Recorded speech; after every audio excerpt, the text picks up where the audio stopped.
What's up, everybody? It's Tom from TL Performance. I'm back, and I thought I'd just do a quick video on equipment. I think I might have done one before, but since I can't remember, I am going to do another one. And I don't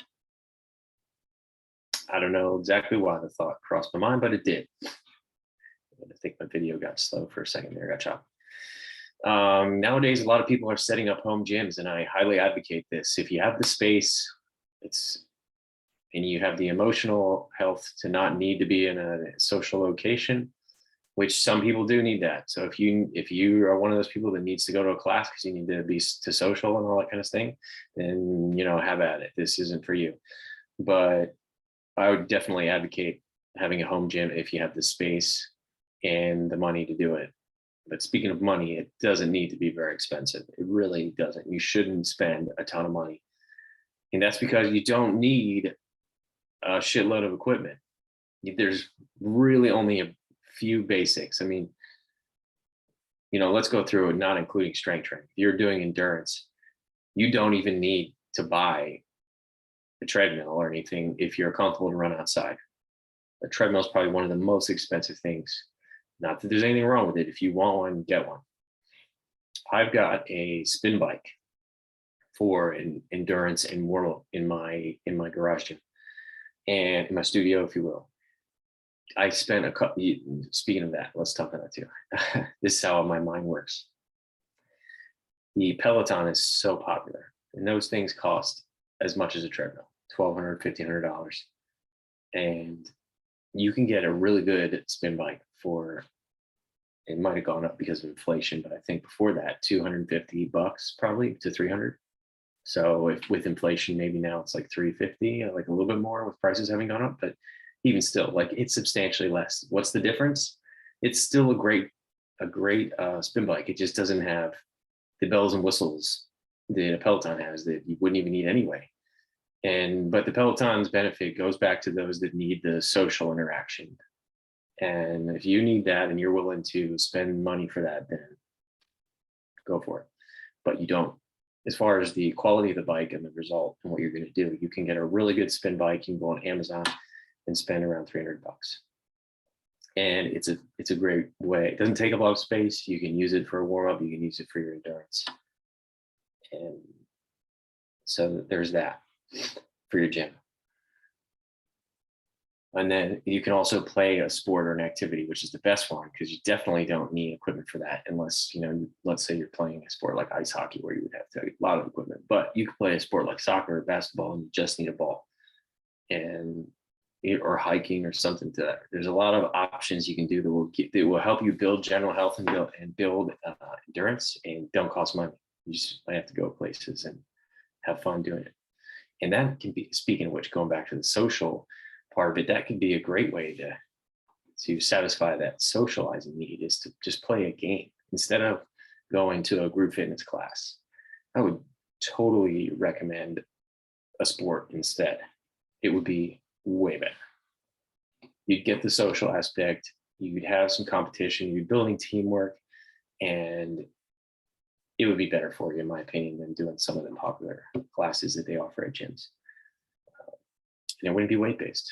Like, as far as it wouldn't be like external load, dumbbell, stuff like that. Okay, and then flexibility. You don't even need a home gym to do that. You don't even need much of anything. Maybe a towel in your own body to do it. So inexpensive. There are some stretch bands. There's one that I recommend. By a company called Locker Room. It is really good, and even that's not that expensive. Maybe in the US, I think it's about $20, maybe a few dollars more, but that's it. And you can do that anywhere. You just need some space on the floor when you're doing your lower body and some other stretches. And when you're standing, you probably need even less space, right? Because you're standing. Strength training is the one that you probably need a little bit more space, and you might need a little bit more equipment, but you don't need crazy amounts of equipment. And this is, you can see in the back, this is my place. There's my spin bike, and there's a rack. I've got dumbbells, I've got a rack, and the rack has the capability to do a lat pull down and a seated row. Then I've got 2 benches. One has an incline, one's flat. And I got a barbell, and you can't see in this picture with it. And you can kind of see there are some weight plates there. And that's it. I might have some, like one of those little Reebok steps, but not because I'm using it for the Reebok step. So you can get all you need to do the basics for very inexpensive. A lot of the equipment out there changes so often because that's the business model of the industry, to sell you new equipment. They have to give you this idea of progression and this idea that you need something new, that if it's old, it just isn't good anymore. So if you can have the wisdom to see past that, you can get really good stuff that's been around for a long time and works really well. And then speaking of that, when you go to buy it, it doesn't have to be brand new. You can go to places like Play It Again Sports and save money even then and get really good stuff. So that's just my thought. There's a lot of crap out there. Yeah, a lot of equipment. It's been so long, I don't even know what is popular these days. It should be funny to do a little search. Let's see. Popular. I should do a whole new video for this. I think I might do that as soon as I find out what it is. 12 fitness trends for 2022. Nah, I'm over here. Let's talk about it. Okay. Oh boy. First picture is a kettlebell. Oh boy. So I'll be honest, I did this and I did enjoy it, but after a few years, I started to have questions about it because I didn't feel better. And I'm pretty sure that it's not just kettlebell. There's some other things I did that contributed to some challenges I've had. But kettlebell is basically just a dumbbell, but the position has changed. So that's just like, dumbbells don't break. Then they don't ever break. So it's not profitable for the company selling them if they don't break. It's like appliances. Remember you had that old refrigerator from the 70s or whatever? I know my dad has one from when I grew up. It still works in the garage with beer in it. And it's perfect. Never had to fix it. The thing has been around my entire life. And that's what dumbbells are. And so what did they do? They created a whole new thing based around kettlebells. Anyway, I suggest you avoid them. But, again, it's up to you. You make up your own mind. If you like them or you want to try them, then that's your thing. Then you can disagree with me. Okay, 12 fitness trends. So it wasn't even kettlebell. It was just a picture of kettlebell. Shaping the future. What is shaping the future? Blah, blah, blah, blah. There's a lot of bullshit when you read through articles. The rise of online workouts, personal training. Okay. Yeah. But it isn't, the training hasn't changed. It's just now they watch you over Zoom or something. Hybrid gyms, what is that? Oh, you can do it online. Okay, so that's still just the same old business model, classes or go to the gym. Like still, there's no individualization. It's all based around strength training, conditioning. That's it, hasn't really changed. Wellness tracking, oh man. I mean, it's not a bad thing to be able to measure your heart rate, your blood pressure, your body temperature, your sleep, and all that's really great. But I caution you to understand that you don't let other people and scientific devices guide all of your decision making. You're giving your power away.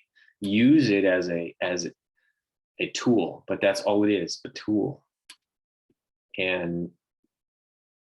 But ultimately you have to go by your experiences and what you think and what you feel as well. So develop your mind beyond that. Don't just go by what all this stuff is telling you, because it's also a business. Let's face it. All right, exercising outdoors. Yep, here we go. Play a sport. That's what I'm saying. You don't need to go to an outdoor gym, but I agree with this. Outdoor activities, hiking, running, cycling, boom. Low impact exercise. I mean, this is one. So it goes back to the low impact is easier on the joints. That's a no-brainer. It becomes popular because the shit people are doing in the gym with strength training is hurting their joints. So they can't handle impact. I'm not saying avoid, I'm not saying you should look for impact or look for low impact, but just understand why it becomes popular. it's also less intense. So the injuries will take longer to develop in you. Or if the thing about that is too, is if you do, let's say, I don't want to make a generalization, but let's say you're doing some of the popular stuff where your classes where it's not that high intensity. And then when I say intensity, like you're not lifting heavy amounts of weight, you're not doing like compound exercise where you're running around, blah, blah, blah. You're kind of doing more isolated stuff, sitting around. You may not notice if something is happening because those are such low impact that it wouldn't show up as quickly. That makes sense. That one is worthy of a longer conversation, probably in person with, or if you ask a question specifically related to you. And then inclusive fitness, what the hell does that mean? Structured workout style is responsible for a diverse environment. Okay, well, that's good. So that's not really a fitness thing. That's just let's be more tolerant of each other, which is good. Mini workouts. Well, oh man, 45 minutes. Yeah, so this is a good one to talk about too.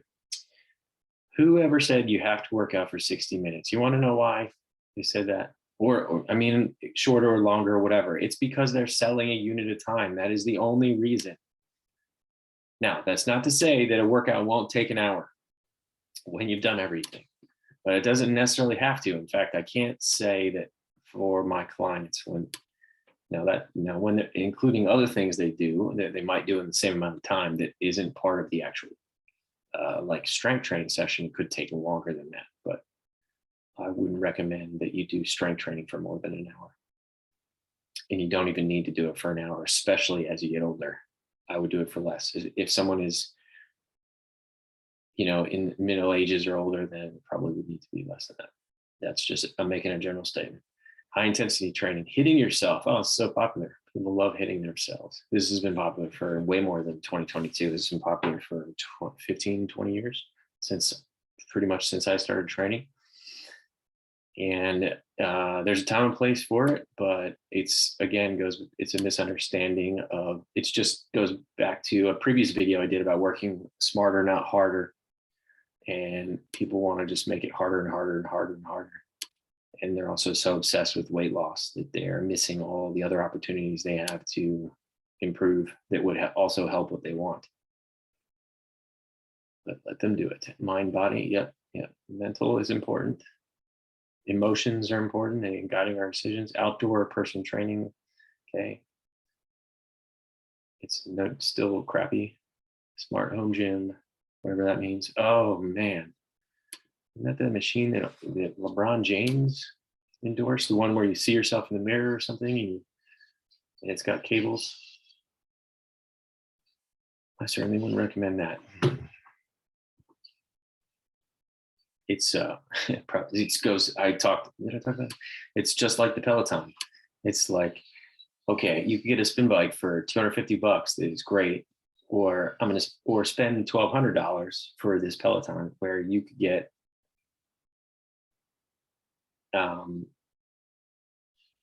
very little equipment that you need, and you don't need this fancy thing. And on top of that, it's this whole claim that somehow these devices can know everything about you they need to know to tell you what to do. That's going to be the perfect workout for you, which is bullshit. They don't. That's why wearing a Fitbit isn't going to tell you everything you need to know to make training decisions. It's just some data that will be helpful, but it isn't all of it. But I get distracted. Okay. Fun group fitnesses. It is important to have fun, but don't sacrifice quality just for the purpose of fun. You can have fun and quality at the same time. Movement as medicine. Okay. Movement as medicine. So general. It's always what it is. So general. If you are sedentary all the time, there's evidence that it isn't good for your health. So yes, get up and move around, walk, play a sport. That's good for you. There's a social benefit to playing a sport. That's good for you. It's healthy to be outside and in the sun. If you're in the dark all the time, it's not good for you. But don't think that it's an endless benefit to do everything all the time, and the more you do, the better. smarter, not harder, just like my last video. Okay, so there's no crazy equipment. Well, I'll have to look for one and I'll do a future video. But anyway, that was fun. So thank you. If you have questions, most of you who watch this right now, I think I said this last time, you probably see me in person, so you can ask me then if you like, as is related to you, and I encourage it. Always ask a question. Don't be afraid to ask a question, because that's how you find the answer. You can email me, tom@tlperformancela.com. Make sure you get on my email list. I send out some updates on what's happening, and just talk about some experiences I've had, and subscribe below if you haven't. And thank you again. See you next time.